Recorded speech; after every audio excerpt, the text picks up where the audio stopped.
Animation moves forward when artists bring new perspectives, concepts, and techniques into productions. To help your production keep up with the most talented artists in our industry, we focused on performance and quality of life improvements in Harmony 25 and Storyboard Pro 25. Improvements to project file sizes mean projects open 3 times faster, playback twice as smoothly, and transfer faster across networks. With the ability to save as a single file, collaboration with your crew is simpler than ever. Artists can adjust opacity and thickness with the pencil line retouch tool. Capture the look and feel of traditional media without compromising adjustability across the ink and paint process. The brand new Breakdown Assistant helps animators set breakdowns between keyframes and adjust which keyframe is favored with fewer clicks. Artists can now import Photoshop brushes directly into Storyboard Pro in Harmony. By keeping brushes consistent, your concept art will better match the final shot. Want to thumbnail your boards without distractions? The quick thumbnailing workflow in Storyboard Pro allows artists to draw thumbs in a grid or transfer your paper thumbnails easily onto the timeline. Need your storyboards and animatics to look more cinematic? The updated effects stacked view brings non-destructive filters to Storyboard Pro. And with quality of life improvements like lockable scene markers or click and drag layer toggling, every part of the process becomes more responsive. Built to give artists like you the best canvas possible. Harmony 25 and Storyboard Pro 25 now available at toonboom.com.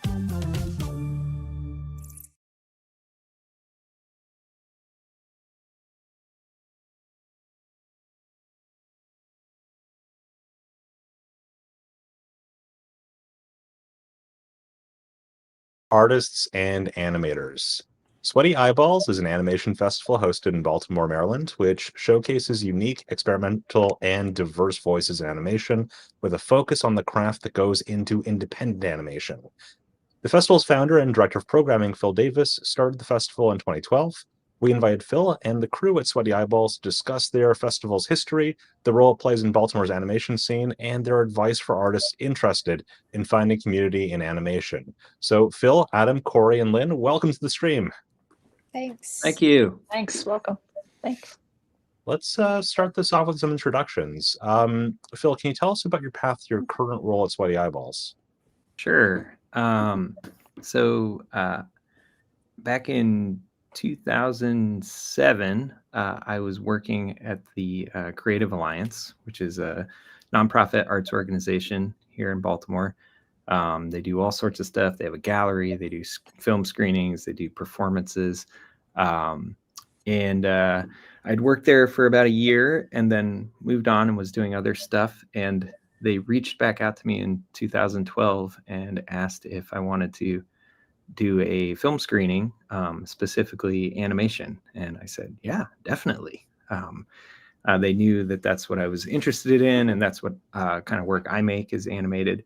And I put together a one-night screening, and I had no idea what was going to happen with it. I gathered local work, and I got some work from around the world, and put together a program. And the theater was packed; it was sold out, which didn't happen that often at the time at Creative Alliance. So it was really exciting. And I realized, oh, this could become more than just like a one-off. And so I turned it into an annual invitational where I was curating films. For a while, I had a partner in crime, Max Porter, who's a great animator. He had moved to Baltimore, and he and I programmed the screenings together. And then in 2019, expanded it to a full-on festival when the Parkway Theater in Baltimore opened. And it's been going ever since. Yeah, and I'm an animator as well, and I also teach animation at Towson University here in Maryland. It is also a common theme with all the panelists on this call right now, too. Yeah. Speaking of which, Adam, can you tell us about your origin story and how you got to Sweaty Eyeballs? Yeah. So I like have bounced around the U.S. doing animation in lots of different cities, and actually had a screening of a film with Max Porter, and came to Baltimore. So I actually came here first because of animation, and then, long story short, I moved here, and Max was like, "Oh, you got to meet Phil." He called you the godfather of animation in Baltimore, and met Phil, and then we had tons in common. And over the years, like as Sweaty Eyeballs became a full-fledged festival, I like behind the scenes helped. I think one of the first years I lent you a laptop to cook some screening files on, and I also brought you some apple cider donuts. Yeah. And I think the tasks just like got more and more each year, and then I've just been the technical director for a second. So I came here for animation. I've stayed here for animation. So if you want to be a technical director at a film festival, your secret is apple cider donuts. Yeah. Hell yeah. Yep. The true way to a yeah. director's heart.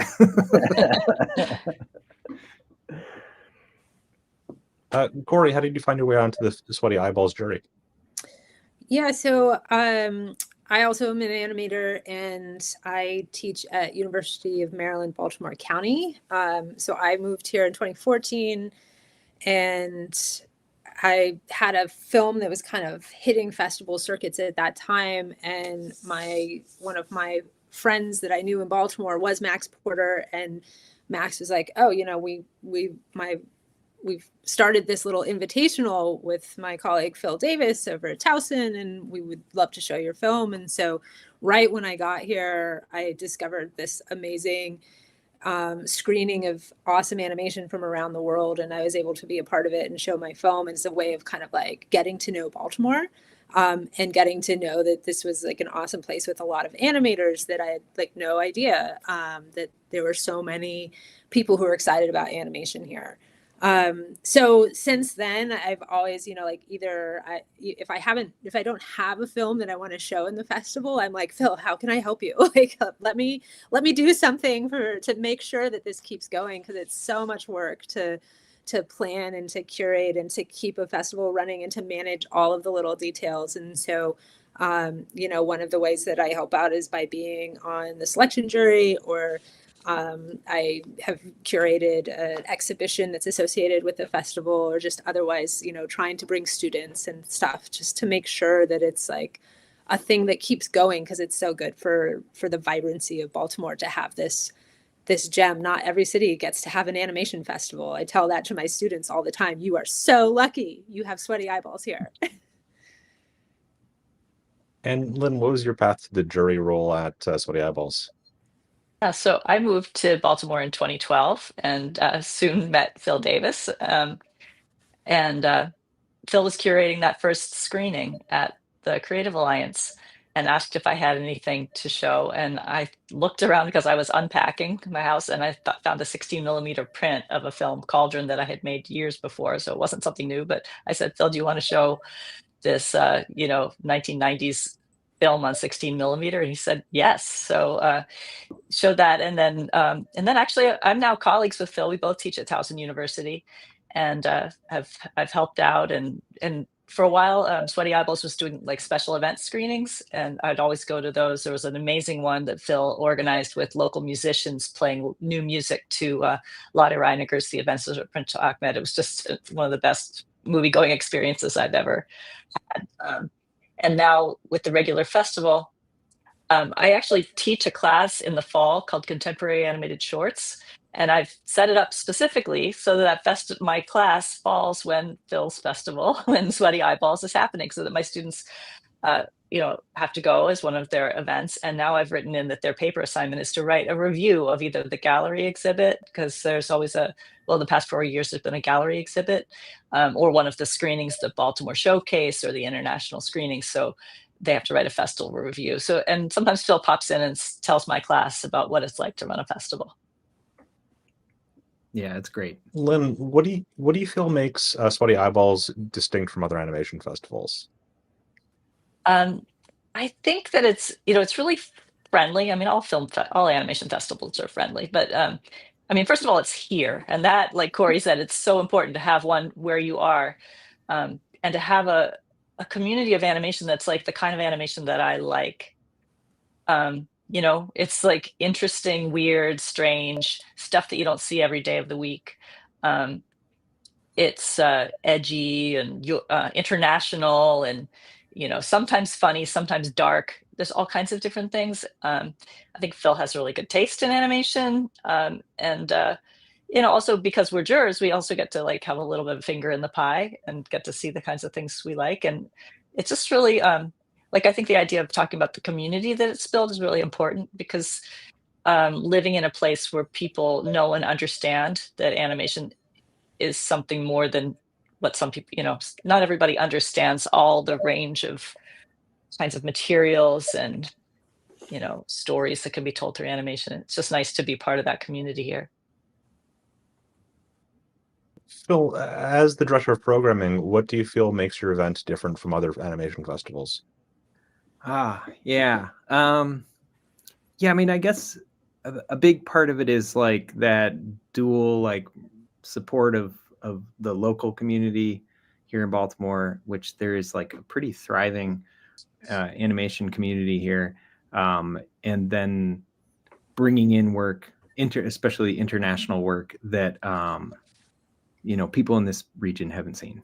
You know, and it's obviously we're showing stuff that shows at other big animation festivals around the world. You know, I like compare my programming to other ones, and I'm like, oh yeah, I showed that one that played at Ottawa, or that one that played at Annecy. But I do. It's funny to me. Almost every year, we'll have like maybe one Academy Award nominated thing that gets in there, but usually it's not. And usually we're getting the stuff, or I'm programming the stuff that's a little more under the radar, or edgier, or weirder. And as a programmer too, it's a lot of it is this combo of like finding work, seeking out work, and like at this point I've been doing this for a while, and so I know quite a few animators, and so I'm reaching out to people and seeing what their new work is that they're making. And then the beauty of getting a call for entry is that you just discover new stuff and new people too. So it's this combination of like tapping into the artists that I already know about who are making excellent things, and then always being pleasantly surprised by new stuff that's coming out. And obviously, as a teacher too, teaching student animators, it's very exciting to have this constant like new blood coming in with new ideas and new techniques. It's great.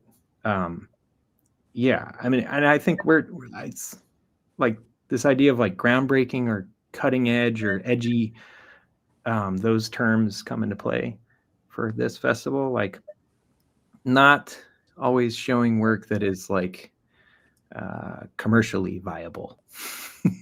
I guess stuff that maybe wouldn't get airtime on TV or a streaming service or something, but more like, oh, you can't show that, it's got too much nudity, or it's got you know, too much violence, or it's funny, but it's funny in a very awkward and weird way.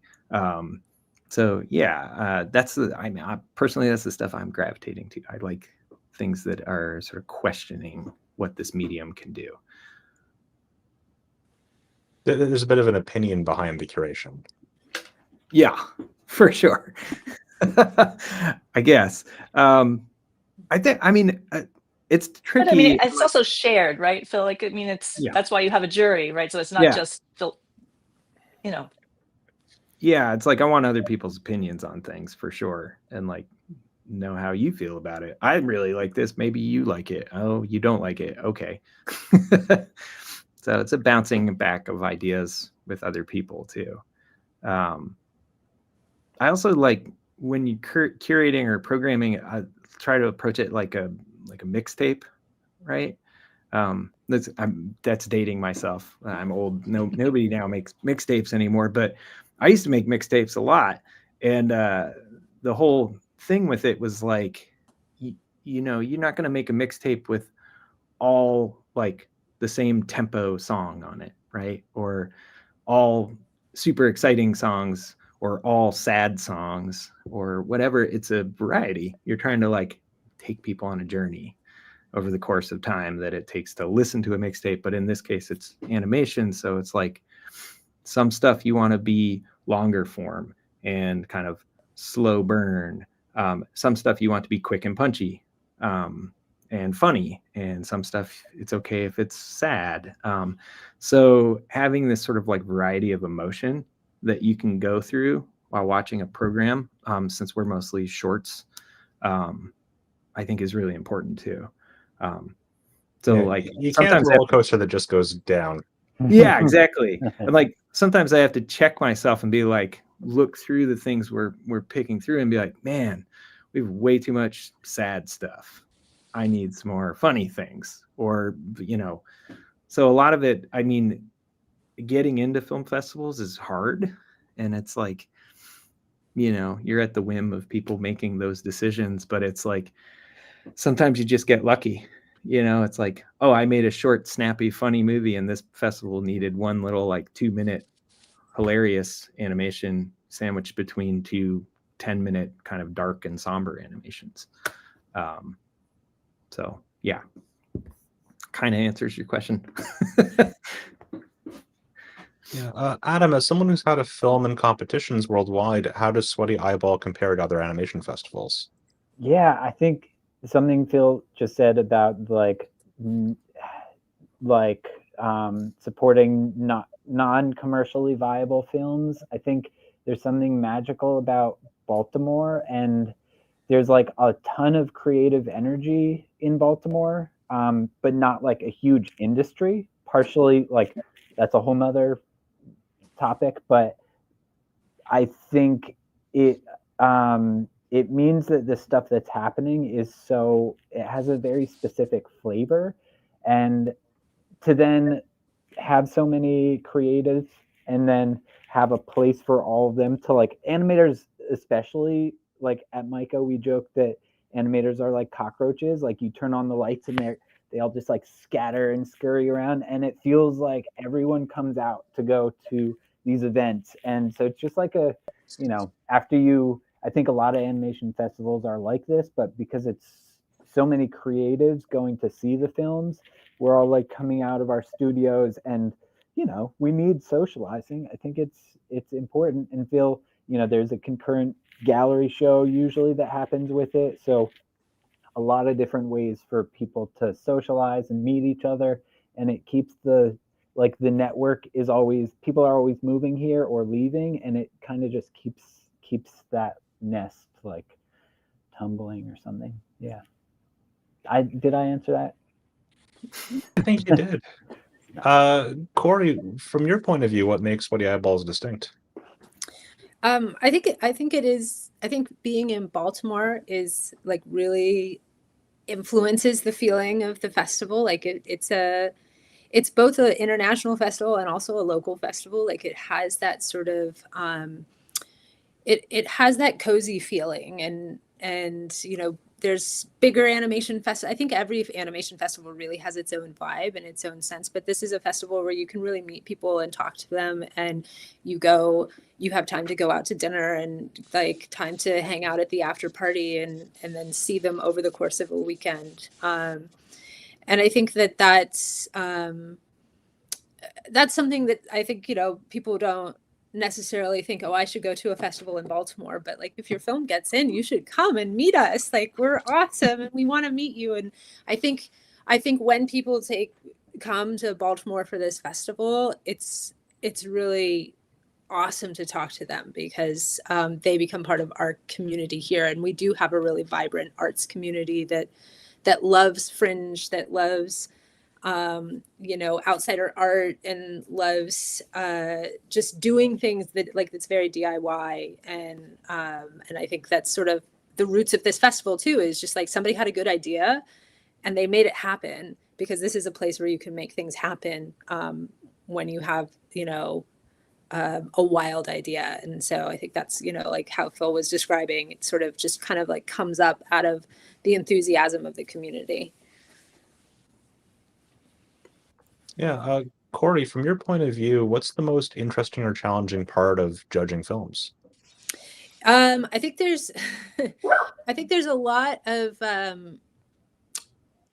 you know, maybe a misconception that like the films that win are the best films, and that I've been on juries at various festivals, and it's always a little bit of a negotiation of, you know, like, well, you know, if this, there's certain films that really move you and impact you, and you want to give a lot of films awards, and you want to like honor a lot of films, and so the ones that end up winning, sometimes it's like, it's obvious and everybody's like, this is a really amazing film and it just needs to be like noted. And other times, like the juries can be totally on different pages and you have to sort of like sort that out. And it ends up being a compromise which one wins. And so I think that it's always nice to win a prize, but it's okay if you don't win a prize, and it's okay if you don't get into a festival. Like Phil was saying, sometimes it's just because your film is 30 seconds too long to get into that festival. It's not because they didn't like it. And so I think that's one of the things that's always a little bit difficult for me to grapple with as a filmmaker, because I always want to win the award, but also I know that the awards aren't really the reason we make the films. We make the films so that we can connect to an audience, and that they can connect to us, and that that idea, whatever idea it is behind the film, gets out there. Lynn, from your point of view, what's the most interesting or challenging part of judging films? Yeah, I think what Corrie said is really true. I guess one thing that I've noticed as a pre-screener is that I really pay attention to the sound a lot. And I think that films really need to have good soundtracks. Often there'll be something that's like really visually striking, but it might just have music slapped on as an afterthought, and then it feels like wallpaper. And so I think that's something that I tend to pay a lot of attention to, because I think that the sound is so important and maybe sometimes overlooked by the creators. And then in terms of, judging, it's true that, it may just be what strikes you that day, or something like maybe something's didn't take the most time and the most effort, but it just, there's something about it that seems unique or innovative. And those things might, you might feel like valuing that. So I think jurors do have different opinions, and I have seen like it's kind of a discussion often to figure out what wins awards. Phil, zooming out a little bit, what's the most interesting or challenging part of running an animation festival? Oh man. Well, I think the most interesting part is just getting to meet new people, right? Because it's like, especially in animation, there's in this world of like independent animation, where a lot of people are working like solo or in very small teams, like not a big production. They don't get out much. And so giving an opportunity where people can come together and meet and talk about animation and talk about their work, and like meet other weirdos who hang out in their bedrooms all day drawing, is awesome. And I kind of getting to also like, it's funny to me that you all are like, oh, you got to meet Phil or something, but for me, it's just like great when I'm like, I get to just like hang out here in Baltimore, and then a new person comes and is like, hey, Phil, have you heard about this person? They're an animator. And I'm like, great, let's hang out. So I think like just, the social aspect of it and meeting people is extremely important in this art form. And you build connections, and then you like refer people, and there's this like, I don't know. It's like to me, it's like a gifting community or something. Like we're like giving our gifts of like the films people are making, and people are receiving those and giving feedback. And I don't know, there's something beautiful about that, when you make a film or make a work and it just goes out there, say on the internet or something, it's a very different experience, right? Like, okay, maybe some troll on YouTube is putting comments on your video, but it's not, you're not meeting people. You're not like going out and getting a drink with them or having dinner and talking more. And that to me is like what it's all about, is like that connectivity of these like-minded people who are creative and interested in this. I mean, the other thing about it is that, like, as somebody who's doing a lot of the programming, is I just end up watching a lot of animation, like 400 to 500 films a year, sometimes more, which kind of hurts after a while. And I will say that one thing, as somebody who's like helping to make the decisions of what gets in and what doesn't, like, you know, you get tired watching that many films. And so like when something really stands out, is either like visually innovative or, you know, technically doing something I've never seen before, or just the story, the character development like really grabs you, that's exciting. So yeah, being able to just like watch that much stuff is, I don't know, I feel like it's like a privilege that I get to like spend time doing that. Yeah, I think it's also worth thinking about too, that like for the number of films that are in any festival, consider all the films that submitted and didn't get in. It's a process of like distillation to like find like the most sweaty eyeballs films you can find. Yeah, I mean, I always, every year, it's just like I have like tremendous guilt of the like the giant stack that were in the maybe pile. You know, the films that there's are good like, stuff these that are didn't get great. in. These films are awesome. We just like, we can't have the festival be 2 months long. Like it has to condensed into a reasonable amount of time. So yeah, you know, it's like every time there's always great work. And like, so for people applying to festivals, like don't get discouraged if you don't get in. It's just, it's a limited number of spaces, basically. It's tough. And you could make a really great film and it just like doesn't fit. Or like Lynn was saying, it's like 30 seconds too long, right? Like that happens a lot. I will say longer films, way harder to program. It's got to be like pretty awesome if it's over 15 minutes long. So for people just getting started, keep it shorter. One of the things Phil said about community and meeting people, one thing that's been great is in some past years, Phil's brought in an artist to have a whole retrospective. And that's been like Joanna Priestley came one year, and I knew I'd met her before, I'd seen her work, but to see a whole retrospective and have my students see everything new and fresh, see all her work, you know, that's just really impactful. And to bring that here, that kind of, you know, programming is really cool. Oh, wow. Adam, on the technical side, what's the most interesting or challenging part of running an animation festival? We're, for better for worse, like animators are all weirdos and we make things all our own different ways. So that then means that file types, file names are often like, Phil and I will be like chasing down someone who submitted an email that doesn't work anymore. Just like weirdo stuff that I think probably, you know, happens in a lot of places. But yeah, and then just because animation often with sweaty eyeballs, it's like pushing, being innovative. So strange frames, frame sizes, aspect ratios, and frame rates, just like making all of that like cohere into one screening block. But it's usually like pretty good. I think the nice part about the type of films that get in are these like awesome indie folks who are like, you know, they basically killed themselves to make this film. So they're like, it's cool to get to like have them pass their baby off to us, and then us like, we're like, okay, we're gonna take care of this and do this thing. So it's super rewarding, but there's always some, you know, random technical thing that we have to figure out. So mostly just file chasing. Well, with that in mind, like for artists interested in submitting their films to your festival, is there anything that they should keep in mind? Yeah, I mean, I guess there's many things to keep in mind, but yeah, like Lynn was saying, sound is extremely important.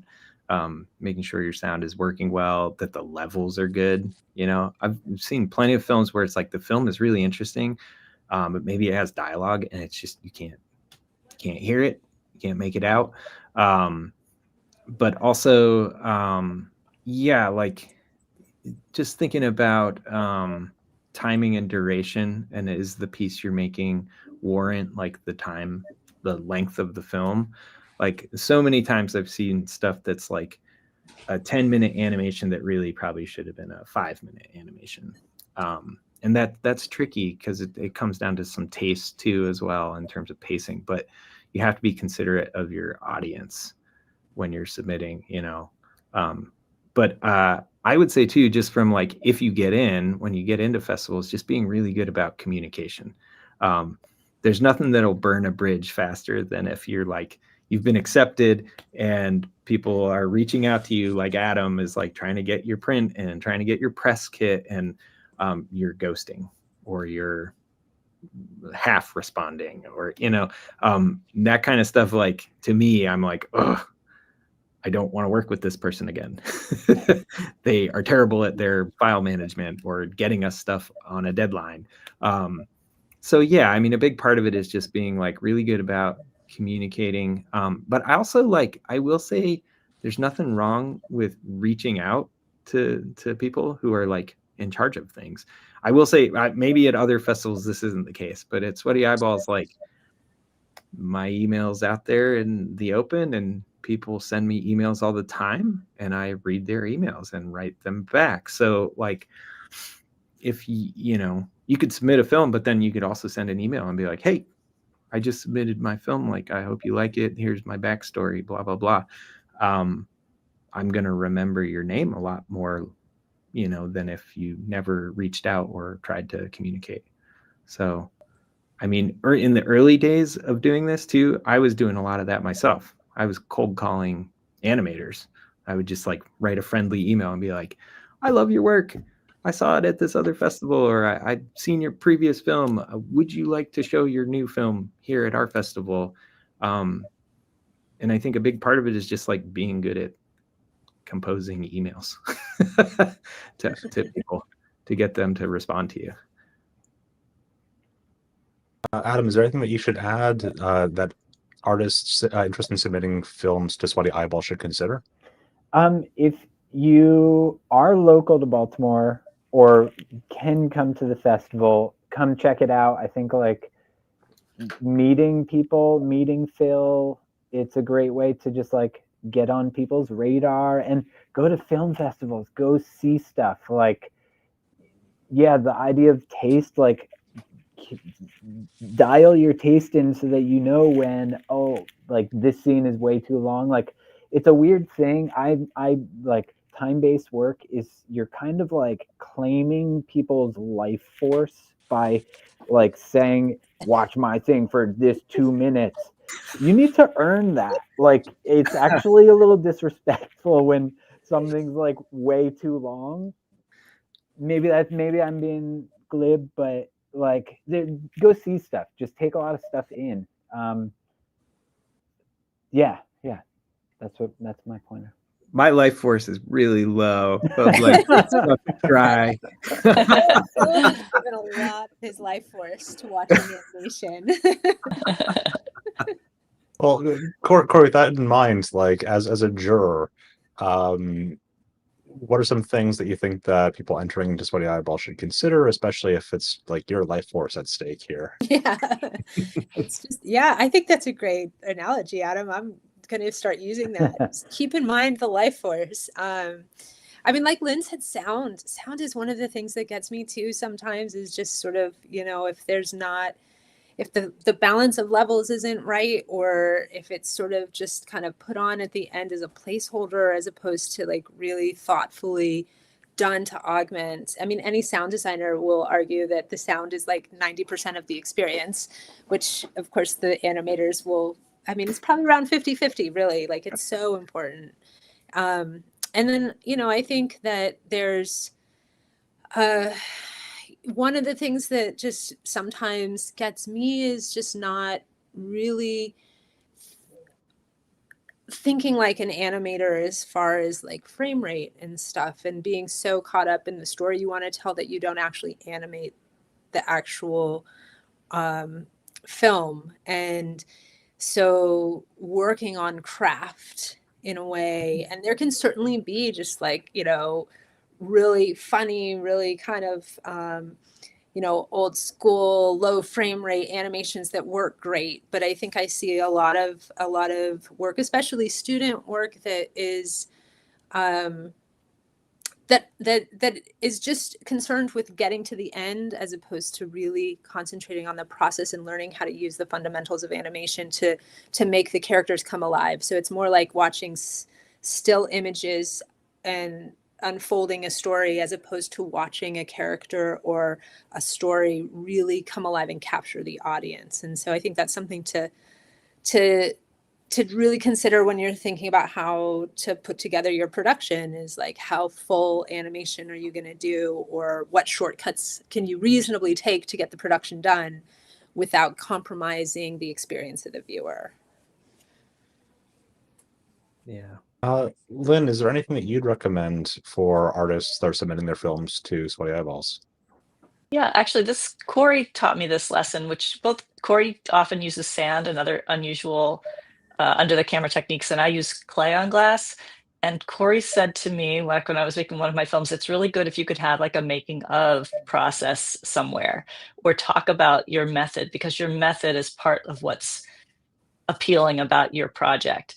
And so I think that if people, especially if you're doing something unusual, you know, technically, or something that you can't tell just by looking at it how it was made, if you can write that in a cover letter, or have a little making of behind the scenes, peek behind the scenes that accompanies your press kit, anything that helps, you know, people love to ask, how'd you make that? You know, those are the two questions. How'd you make that? How long did it take? Those are the things people always want to know about animation. And, you know, sometimes I feel like, oh, why does anybody always care only about how long this took me? Don't they care about what it's about? But but it's a legitimate question, I think. I mean, something about animation is it's our hands, it's our effort, it's our time. And as much of that as you can kind of explain about how you poured yourself into this project, that can help to kind of create a story behind the film. Yeah, I mean, one of the things that's like kind of a danger of the craft of animation is that it's possible for the audience to take it at face value, like the final export. And there's so much more work that goes into that in the final frames that they see. Yeah, definitely. Another thing to piggyback on it too, like this is something I always tell my students, but it kind of applies to anybody getting into this medium, is just like, why is it animated? Like, why are you making this an animation? Why isn't it a live action film? Why isn't it a comic book? Why are you doing an animation instead? Like, what are you using this medium for, I guess? And when I'm looking at films too, sometimes that question pops up in my head. I'll be like, this is kind of cool, but like, why did they animate it? This seems like a live action film, just with animated characters. It's not doing anything with animation that is unique to the medium or interesting. So yeah, I mean, like, kind of asking that question of yourself as you're like making work and submitting and trying to figure out what it is you're doing. Like, you know, as somebody who's done both, like I've made some live action stuff and some animated stuff, there's definitely like a reason for doing one or the other. But yeah, I think sometimes people get like, they get lost in their own story or vision they're trying to tell, and they stop thinking about the fact that like, is this medium the appropriate medium for that story? And animation just takes so much time that it's that's the question, is why invest all of this time and effort in drawing or puppeting or modeling, like all of these little details. And like, you know, the benefit of animation is you can make magic, right? You can make imagination and do things that you couldn't do in live action films. And so I think that's like what really excites me when I see films that surprise me or that have something that I've never seen before. Because, you know, I think once you've watched a lot of animated films, you start to see like that there's like certain trends happen and there's certain plots that you see all the time. And I think this also happens like when we teach students too, is like we're always kind of reaching for the low-hanging fruit sometimes, because it's the stuff that we've seen and we like, and it's at the top of our head, but you really have to like dig into your head and stir it around and get all the stuff from the bottom to come up, because that's the really interesting stuff. And that's the stuff that's worth putting in the time to animate. I think if you're going to invest so much time, you want to do something that nobody's seen before. Yeah, I also think it's interesting too, because like different mediums have different strengths and limitations. You know, like in live action, you can have a bunch of extras on screen. You just need to pay like the day rate for the actors to show up. For animation, you have a bunch of extras in the scene. Well, you've got to design those, and then you have to animate them all, and they're all on screen. That is a problem. Yeah. So like, you know, that's I think that's kind of an area where you have to like think about like what's the intent behind using this medium. Yeah. Yeah. I mean, sometimes Um, also just simplicity is better, right? Like I'd happily watch like a little dot move around the screen with excellent expression and pacing and motion, as opposed to a beautifully rendered human figure that barely moves. Yeah, Phil, as an instructor, what value do you get out of running the Sweaty Eyes Festival? I mean, the main value I get is that I force my students to come. You know, it's like I'm trying to expose my students as much as possible to like the huge variety of what this medium can be. And running a festival is a great way to do that, because I'm bringing work in from around the world and also from the community at large. And so it's a way to expose them to stuff that they're not going to see otherwise, right? It's but also just I mean, another advantage is that then I like, you know, I'm like learning about these artists and these animators myself, and then I'm pointing my students towards them as means of inspiration. And then also like when they come to the festival, I think at first it's always a little tricky sometimes to like get them out of their shells and be like, come on, you got to come to this thing. You're going to come to the screening. And they always come back and are saying like, oh, I met all these other animators and students who from another school who are also animator. And I'm like, yeah, that's the point. So getting them to actually like connect and meet and network and find other people in their community is really, really important as students, not just from like a professional standpoint, but also just being in a creative community. You need to find those other people.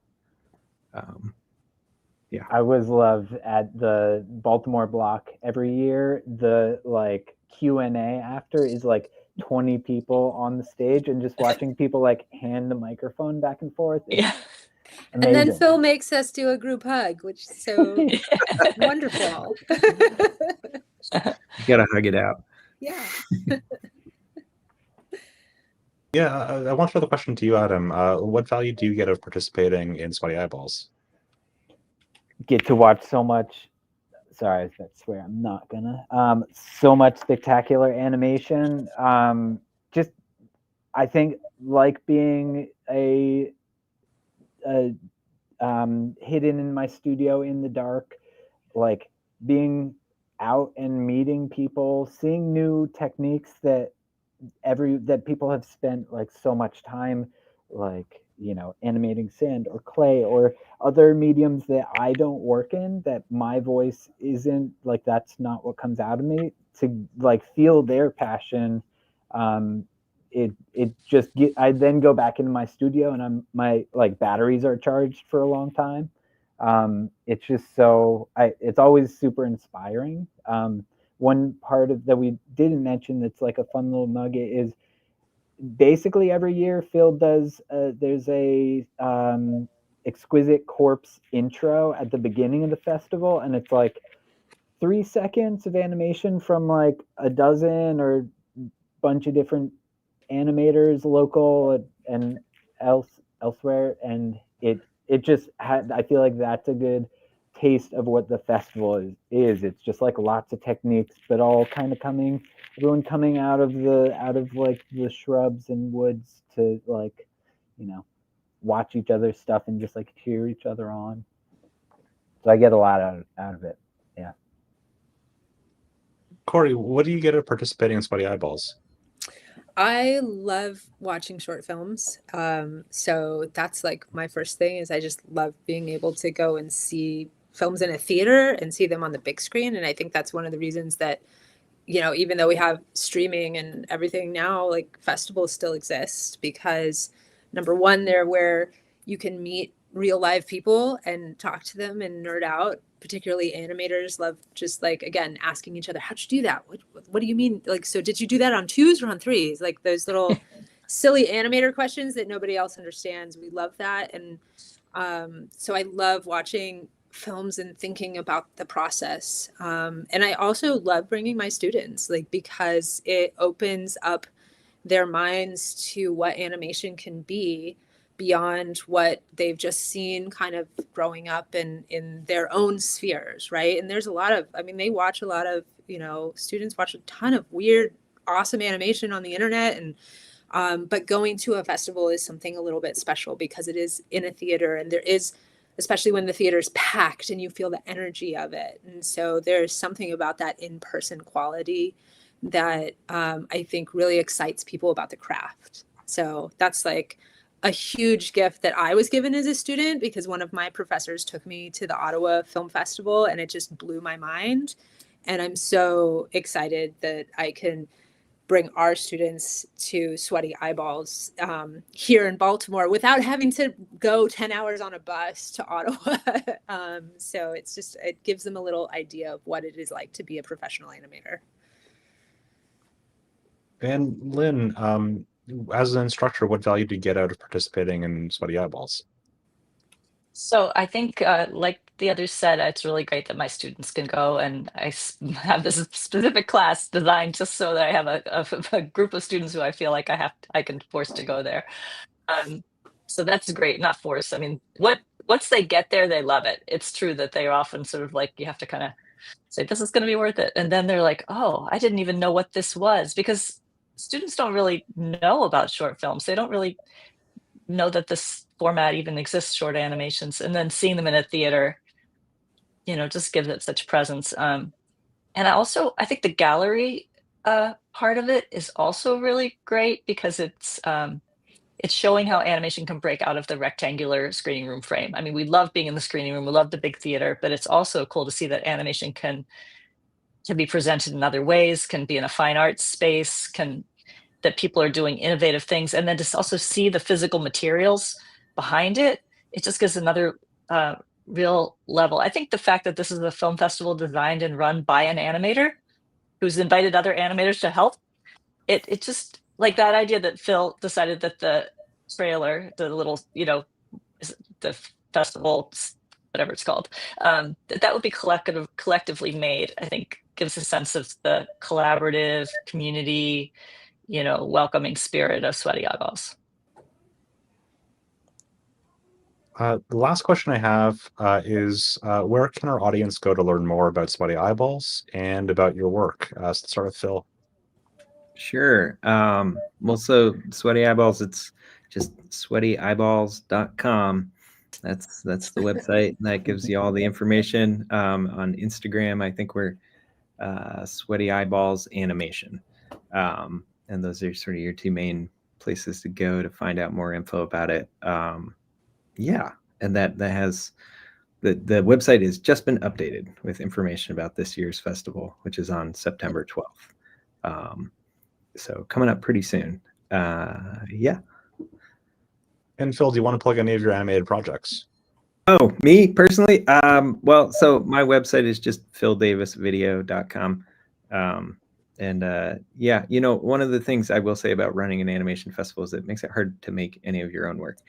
But I do have some new things in the pipeline. I personally, recently, I've been making Godzilla stop motion animation with my son in my basement. But I do a lot of hand-drawn frame-by-frame animation as well using software. using your guys' software, Toon Boom. Yeah. New films. Adam, coming. that's awesome. Adam, where can our audience go to learn more about your work? My website is my name, Adam Davies, adamdavies.com. There are a bunch of other Adam Davieses.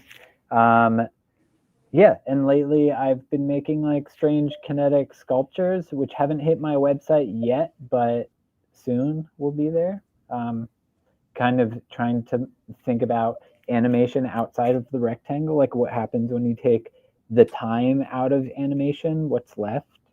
Yeah. Corrie, where can our audience go to learn more about your work? So my website is corrieparks.com. It's CORRIE. And you can find out about some really interesting, weird approaches to sand animation and other stop motion techniques there. Check it out. And Lynn, where can our audience go to learn more about your work? So my website is lynntomlinson.com. I need to update it. I think more updated is, we have a great thing in Baltimore here called the Baker Artist Portfolios. My Baker Artist Portfolio, I think, is slightly more updated in terms of what's there. And I'm not sure what that would be, Baker Artists, and then you can search my name, Lynn Tomlinson. And then my Instagram is @clayonglass. All right. Well, Phil, Adam, Lynn, Corrie, thank you so much for taking time to talk about your work at the Sweaty Eyeballs Festival. And thank you so much to our audience for taking part as well. If you enjoyed this discussion, you might be interested in storyboarding your next project to enter into a festival. Artists can download a 21-day trial of Storyboard Pro from our website. The website is toonboom.com. And keep an eye out on Toon Boom's social media channels for September's live stream schedule. We have some great interviews lined up, including a live stream with X-Ray Alpha Charlie on her music videos for the indie band Good Kid. They're great. Thank you so much for watching, and be sure to tune in next time.